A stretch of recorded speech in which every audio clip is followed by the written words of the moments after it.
আজ থেকে দেবীপক্ষের শুভ সূচনা। প্রত্যেক বছর যখন এই দিনটা আসে, কোথাও যেন মনে হয় ছোটোবেলায় হারিয়ে গেছি। গত বছর বাড়িতে ছিলাম এই সময়, সে কি আনন্দ সবার মধ্যে। এবছর আর বাড়ি ফেরা হলো না। আমি জানি মা নিশ্চয়ই আমার জন্য প্রহর গুনবে। আমি বললাম, অপেক্ষায় থাকো মা, আর একটা ভালো সময় আসবো, যে বছর পুজোটা আমাদের হবে। এই বছর পুজোটা তোমাদের আমাদের।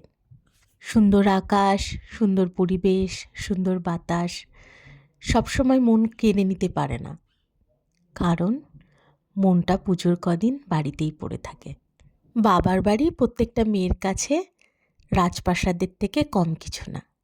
সেখানে তারাই একমাত্র রানী, যেখানে কোনো বাধা নেই, যেখানে কোনো কথা নেই, বিবাদ নেই, যেখানে শুধু আনন্দ আর আনন্দ। বাচ্চাগুলোকে ছেড়ে দিয়ে মায়ের কোলে শুয়ে মায়ের সেই মাথায় হাত বোলানো, সেটা যে পরম আনন্দের। মায়ের কোলে যে আরাম, সেটা যে কোনো বিলাসিতাকে হার মানাবে।